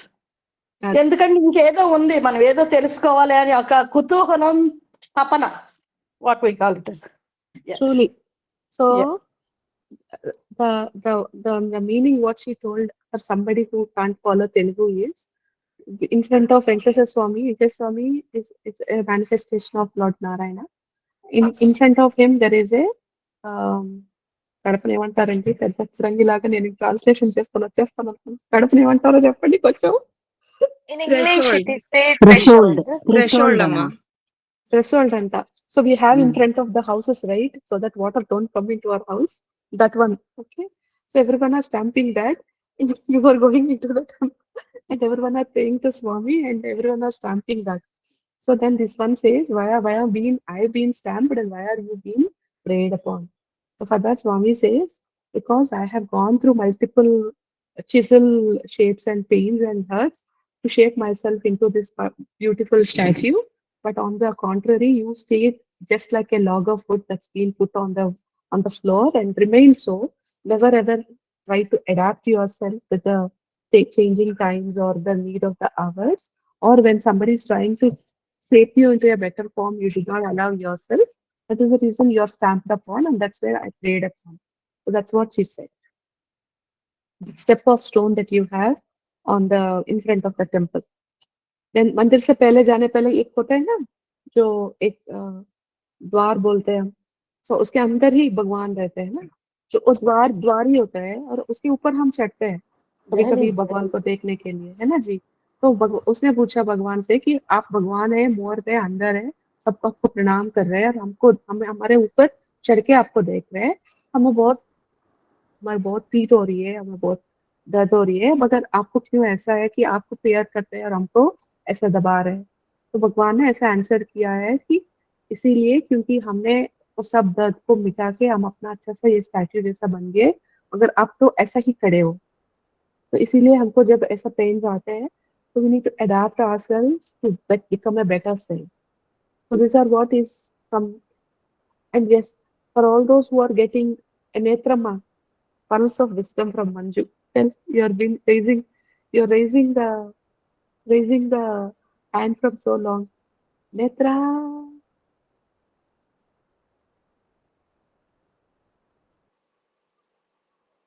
What I learned from this is I should imbibe purity in heart, peace in my mind, and gratitude in every moment, what all I face.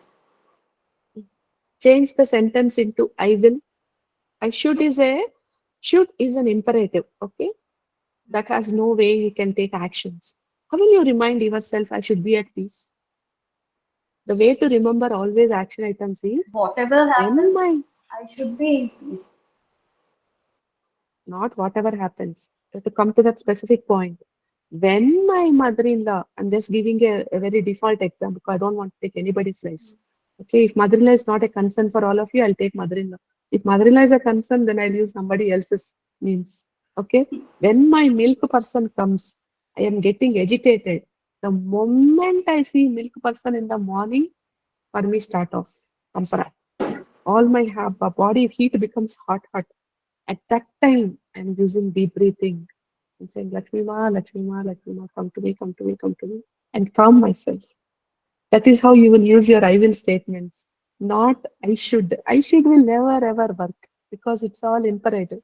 You can't hold yourself accountable with I should statements. I will always work. In the face of somebody trying to dabaw me, I choose to be calm. I'm not gonna react. This is Padma Ma's statement. Padma Ma, unnara?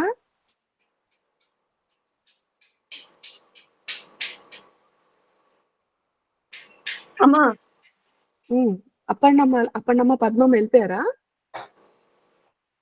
లేరనుకుంటామా. Okay. లేరమ్మా, తను తెలుగులో live చూస్తాననింది. మళ్ళీ తెక్కువ అమ్మో.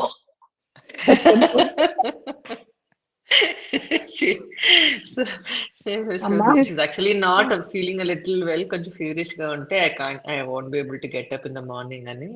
So she said maybe she'll see the recording. అమ్మా నమస్తే అమ్మా. నేను సుమిత్ర అమ్మా. సుమిత్రమ్మ, ఇప్పుడు వరకు మీరు చెప్పిన క్లాస్ లో నాకు అర్థమైంది ఏంటంటే, ఫస్ట్ మనం ఇప్పుడు ప్రెసెంట్ ఏది కండిషన్ లో అయితే ఉన్నామో అది ఫస్ట్ యాక్సెప్ట్ చేయాలి. Correct. Accept where you are. That's a starting point. అది starting.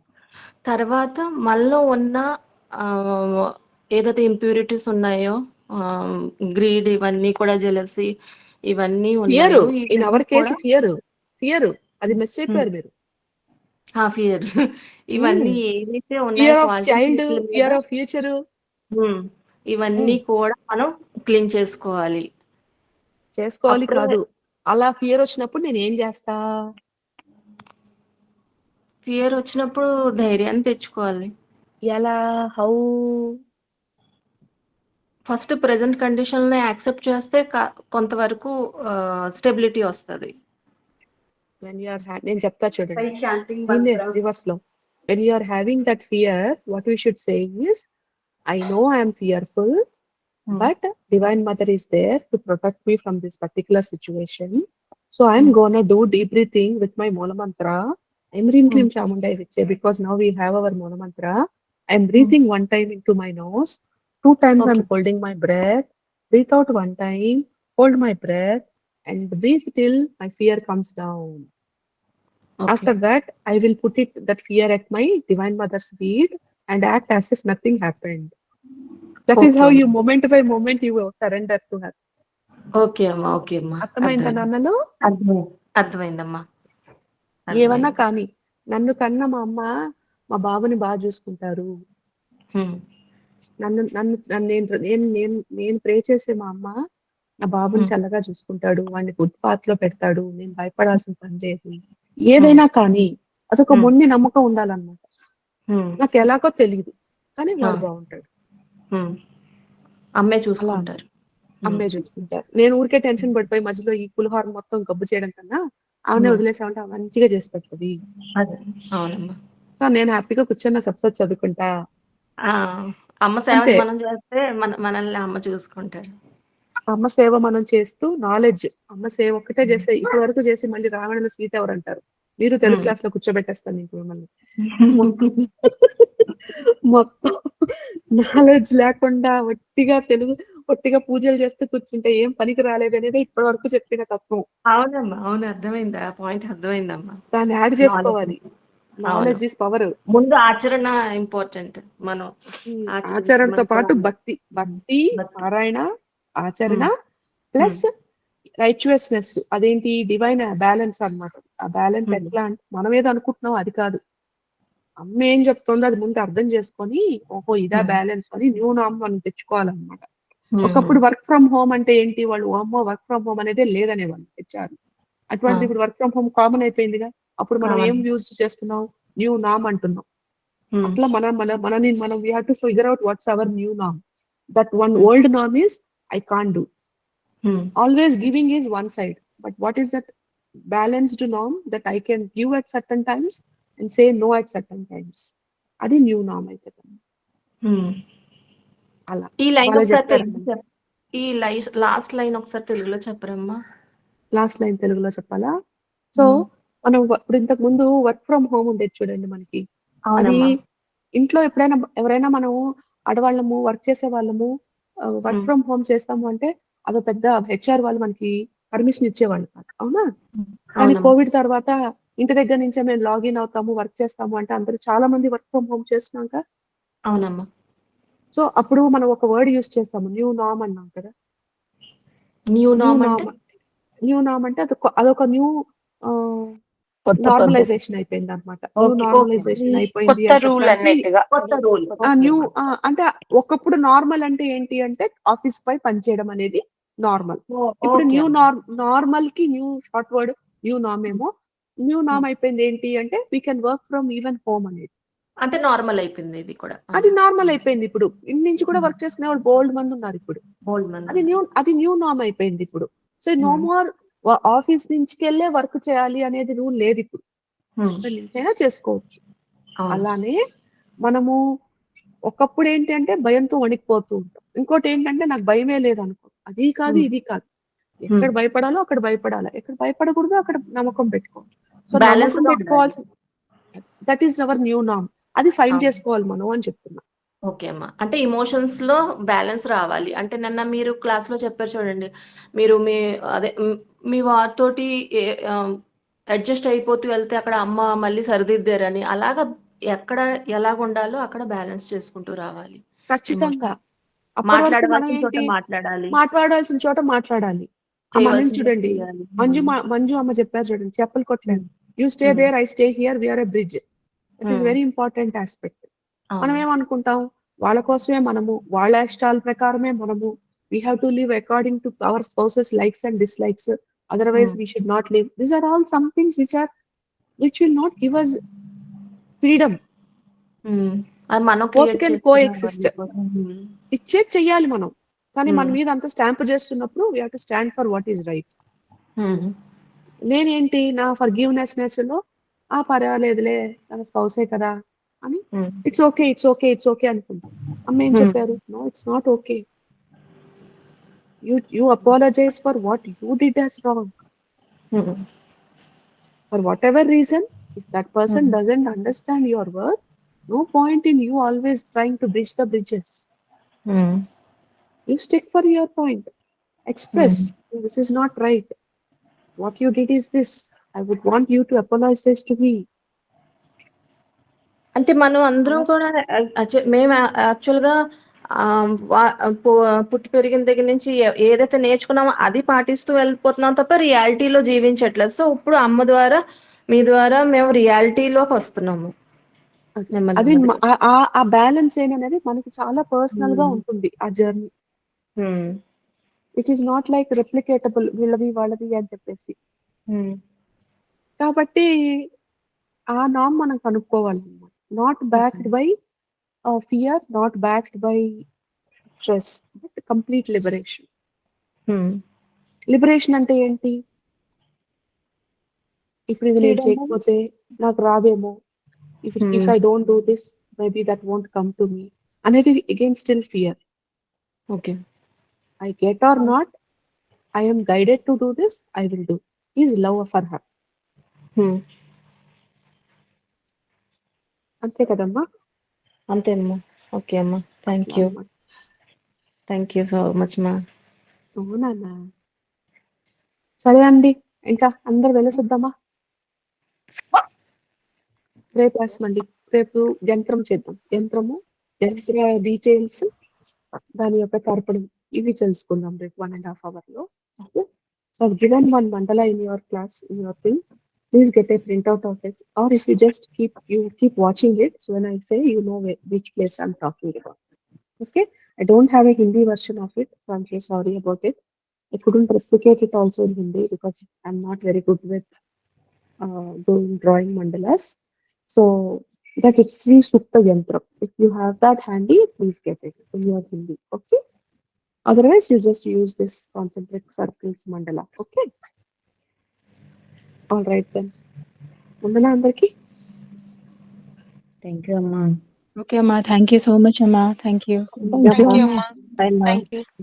Bye, Ma. Thank you, Amma. Thank you, Amma. Thank you, Amma. Thank you, Amma.